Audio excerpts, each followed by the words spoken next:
Everyone, it's Christy. Welcome back to my channel. Today I have my final haul of 2017. I just picked up a few items, especially for my Valentine card series, which will be starting tomorrow and benefiting St. Jude's Children's Hospital, so definitely stay tuned for that. But I wanted to go ahead and share these items with you so that I can put them away. I'm going to be doing a little bit of tidying up in my craft room today so that I can start the new year fresh.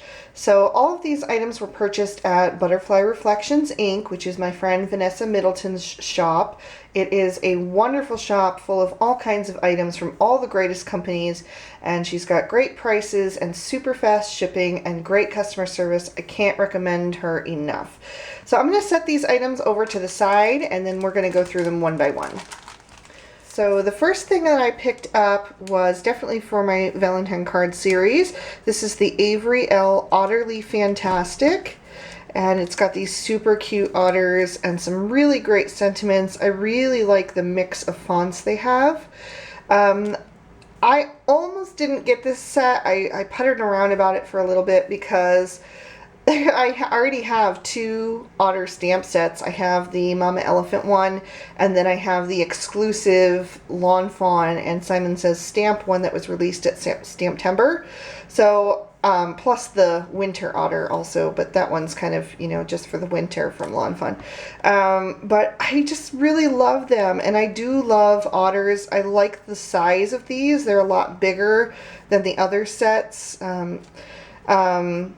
I think otters this year are kind of like what unicorns and elephants were in previous years, where just every company is doing them. But these are so cute. I just really love the way that they're drawn. Their illustrations are adorable, and in the end I could not resist. I love that there's little different things that you can give them to hold, like the seashell or the hearts or the fishes, and just super cute. And I did pick up the matching dies because you guys know me. Anything that makes my job a little bit easier takes less time, you know, to die cut than it does to fussy cut, at least for me. The other stamp set that I picked up was from the Greeting Farm. I have never purchased any of their stamps before, so this will be fun to try them out. This is called Kitty Stacks, and it's got all these great little cats and the different accessories and then a few sentiments. Quite a variety of sentiments, actually. And these little cats can be stacked up. If you saw Christina Warner's Christmas card series, one of the videos towards the very end featured this stamp set, and she used it in such a cute way. Surprisingly, I don't mind cats. I'm allergic to cats, so I don't have one. I love them. If I weren't allergic, I would definitely have a cat. But I'm more of a dog person. I've always had dogs. There's been very rare times in my whole entire life that I did not have a dog.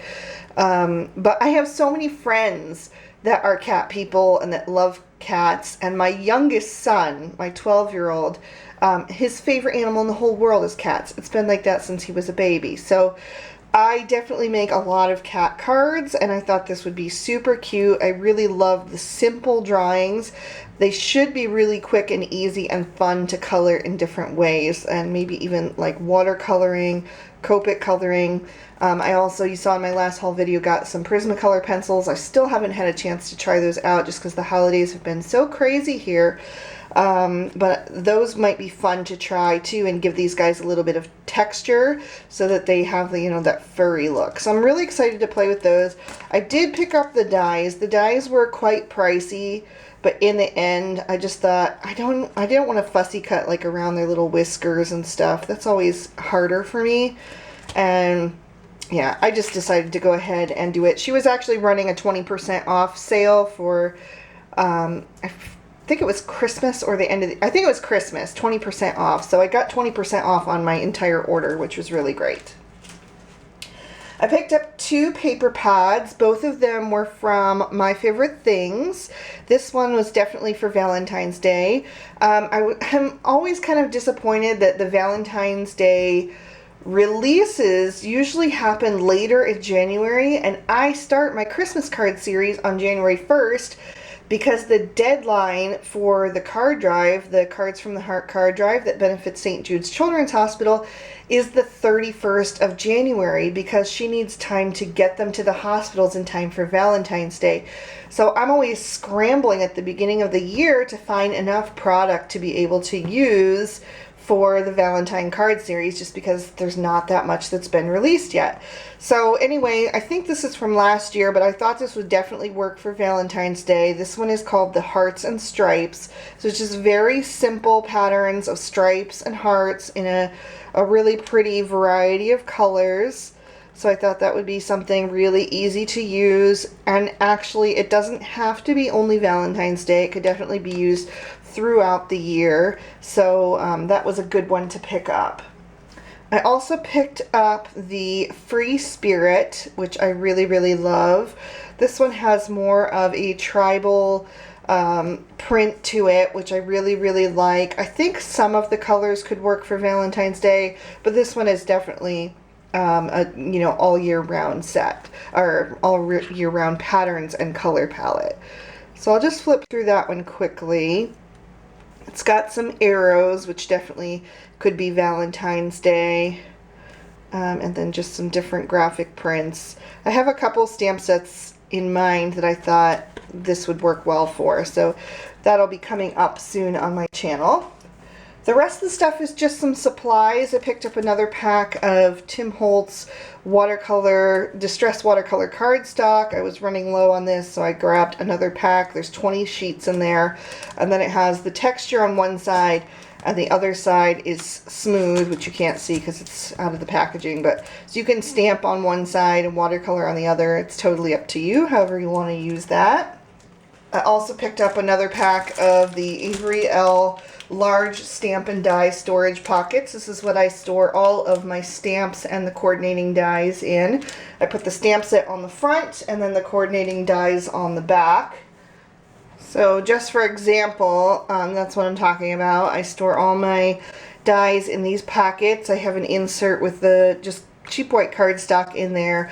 I label the top with my Brother P-Touch labeler there, with the manufacturer and the stamp set name, and then I store the dies on magnetic vent covers that I cut down to size and put all the dies in the back there. And I have a video on that on my channel, so you can feel free to check that out for more information, but that's how I store them.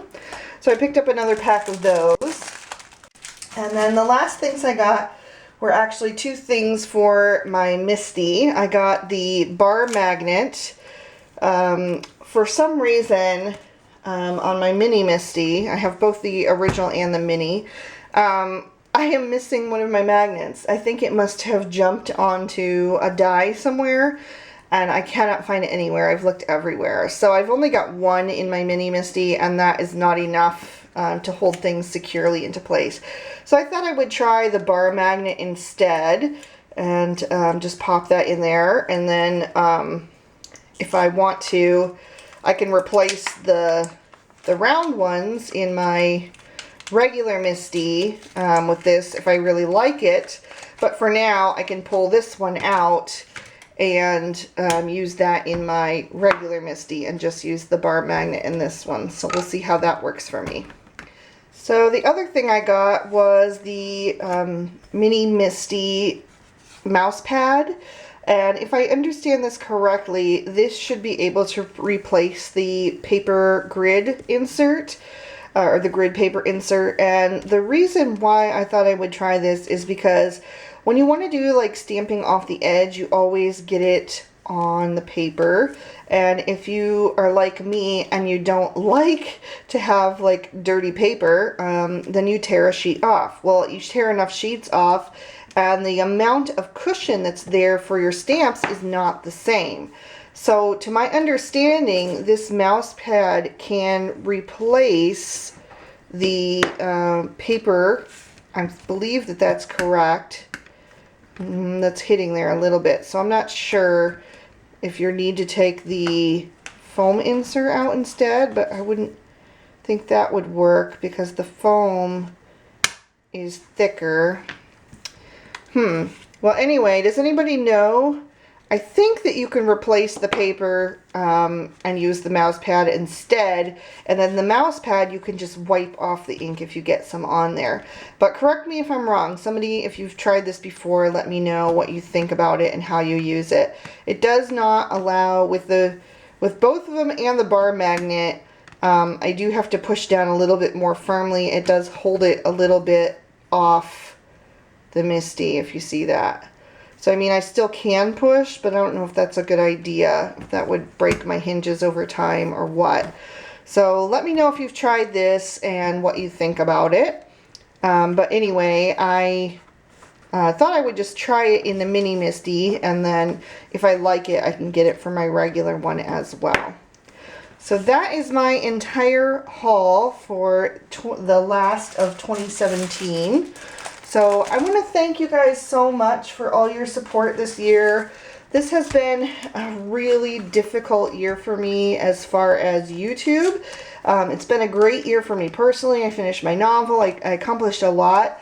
But with all the changes that YouTube underwent in 2017, it really hurt the small channels. And I had expected a lot more growth this year based on 2016's growth. I didn't come anywhere near what I thought I would. So it's been a very rough year, and at some points I really did consider just giving up completely because my videos were being demonetized, you know, which means you don't earn any income at all. And if you are a YouTuber at all, you know, if you don't have a huge channel, you make like a half a penny per, you know, per person that watches the entire ad at the beginning of the video. It's very, very, very little money for YouTube. And, you know, you spend so many hours on it. The videos take, you know, sometimes upwards of 6 hours between shooting, editing, doing the voiceover, upload, you know, and then the blog post that goes along with it, putting the cards and the videos at the end of the video. It's a lot of work behind the scenes. And, you know, if it's taking time away from other things you love and away from your family and, you know, just away from self-care, things like reading and just playing games and doing other things, going out with friends, if it's taking away from there and you're not even making any money on it at all, you know, it's hard to see the value in those hours that you're devoting to it. So there were a couple times this year that I really considered just stopping my YouTube channel, but I really didn't want to do that. I really love interacting with all of you guys. The support that you guys have shown me has been so incredible, and I would just miss you guys so much. So I've stuck with it. I made the decision that I'm going to continue the channel. I actually have a lot of exciting things coming in 2018. I have some different collaborations planned and just a lot of stuff like that. So I think you guys are going to enjoy the content. I just hope that YouTube works out all the kinks and, you know, that my channel starts to grow again, because it's been a very disheartening year as far as that aspect of it. But like I said, I've had a lot of wonderful things happen in 2017. It's been a year of realizing lifelong dreams, so I'm hoping that that will just continue into 2018 and that things will get, you know, even better for all of us. So anyway, thank you guys so much for your support this year. I really, really appreciate each one of you. I really can't tell you how much it means for all of you who have subscribed to my channel. When you hit that thumbs up button, I mean, I pay attention to every single one of those. I read every comment that's left for me. I try to respond to every comment that's left to me. Sometimes, you know, it can be daunting and I don't get back right away, but I really try to catch up on days when I have time to do that and make you feel like you're being heard and that you're part of a community here. So I hope to continue to do that in 2018. I hope you'll continue to stick with me for the new year, and that wonderful things take place in your lives, in your crafty lives, in your personal lives, with your families. And I just wish you guys all the best. So Don't forget to stay tuned for my Valentine card series that starts tomorrow. I hope you'll consider participating as well and sending cards to these kids. They so deserve it. It's really such a worthy cause and so dear to my heart. So thank you guys again. Have a wonderful new year. Bye-bye. If you're not a subscriber to my channel, I invite you to go ahead and click that button so that you won't miss out on any of the great content for 2018. Also, if you feel like you haven't been seeing my videos, go ahead and click that little notification bell to make sure they show up in your feed. Thanks so much. Bye-bye.